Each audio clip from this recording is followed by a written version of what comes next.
Mendung di Langit Madinah. Penulis Rea Ilham Nurjana. Wahai ayah, dengarkanlah aku. Pinta Fatimah suatu ketika kepada sang ayahanda. Putri kesayangannya suatu hari datang ke rumahnya dengan berurai air mata. Kedua pipinya yang senantiasa bercahaya dan bersih, hari ini dipenuhi oleh linangan air mata yang terus-menerus membasahi.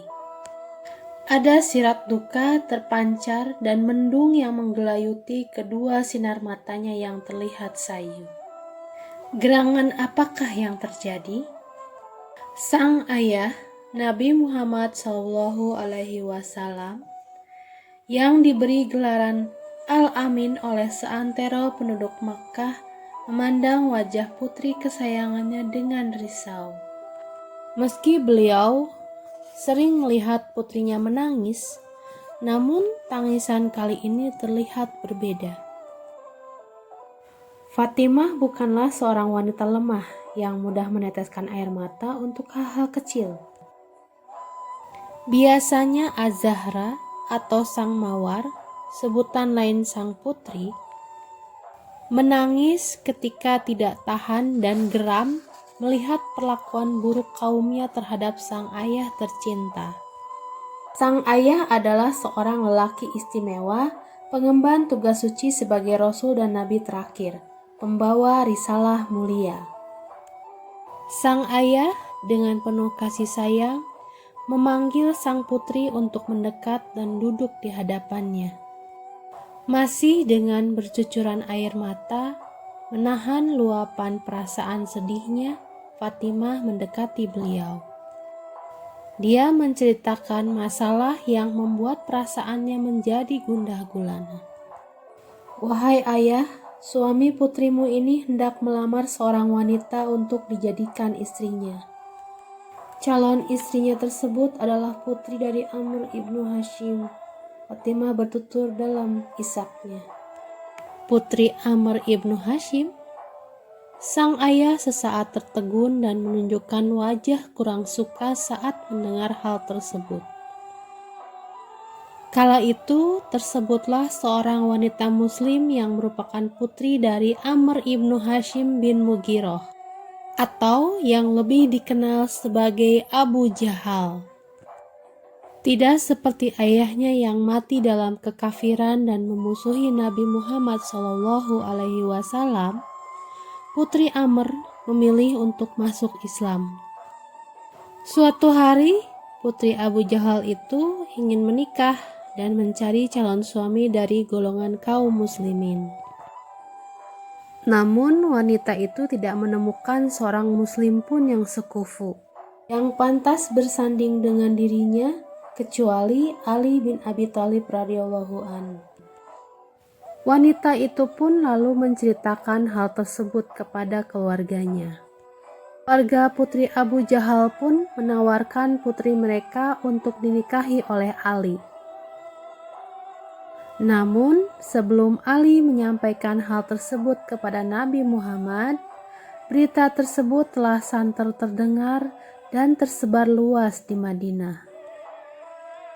Mereka dengan yakin mengatakan bahwa engkau tidak akan marah, ayah, karena engkau tidak akan marah pada putra-putrimu.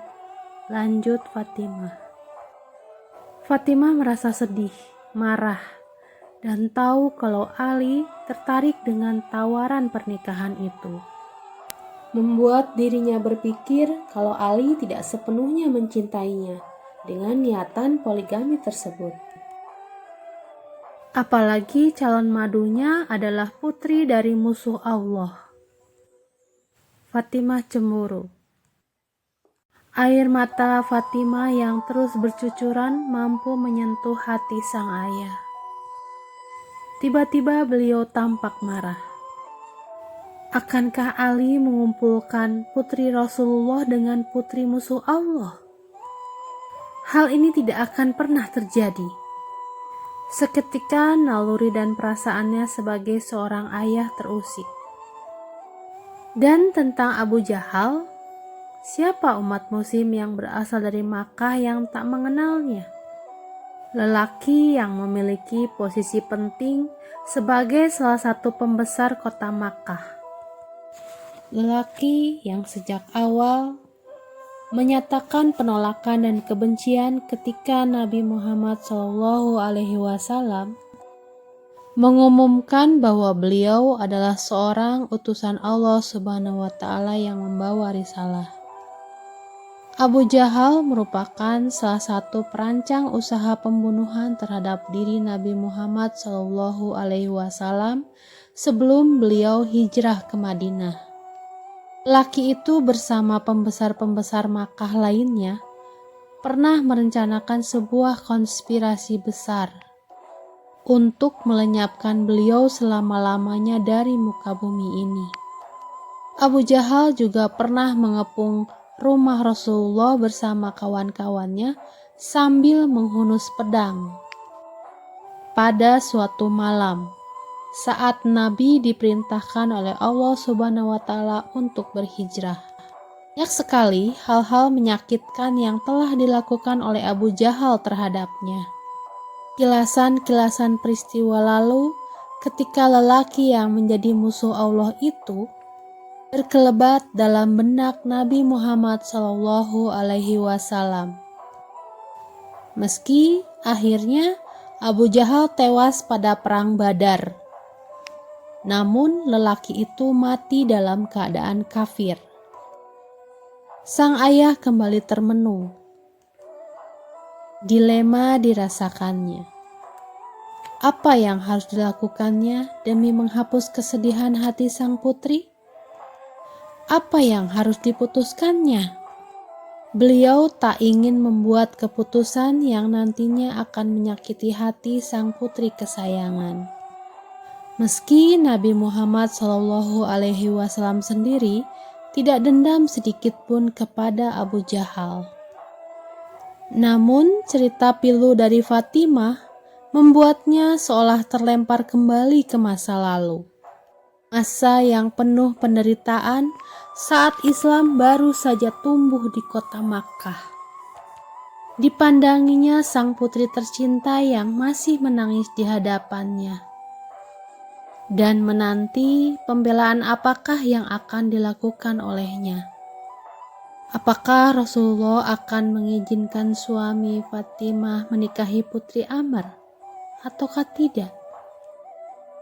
Fatimah, putri bungsunya yang telah lama ditinggal wafat ibundanya, Khadijah Al-Kubra, dalam usia masih sangat belia. Belum puas merasakan kasih sayang dari sang ibu, tinggallah Nabi Muhammad SAW satu-satunya orang tua bagi sang putri, ayah sekaligus ibu, satu-satunya tempat Fatimah bersandar. Fatimah tumbuh dalam keprihatinan dan kesederhanaan, terutama sejak sang ayah diangkat menjadi nabi dan rasul terakhir. Dia banyak melihat perlakuan-perlakuan jahat orang-orang Quraisy terhadap sang ayah. Beberapa kali Fatimah menangis sedih ketika mendapati sang ayah pulang selesai sholat di Ka'bah dengan pakaian berlumuran kotoran unta. Lalu ketika sang ayah pulang dengan wajah dan mulut berlumuran darah karena orang-orang Quraisy memukulinya tanpa belas kasihan. Bersambung. Apakah yang akan terjadi selanjutnya? Keputusan apa yang akan diambil oleh Rasulullah SAW? Nantikan jawabannya di bagian kedua. Jangan lupa untuk subscribe, nyalakan loncengnya, silahkan share jika dirasa konten ini bermanfaat. Sahabat Literary Zone juga boleh request judul kisah apa yang ingin diangkat. Tulis di kolom komentar ya. Kami tunggu. Terima kasih sudah menyimak konten ini. Barakallah. Jangan lupa nantikan part kedua. Jazakumullah khairan katsira. Wassalamualaikum warahmatullahi wabarakatuh.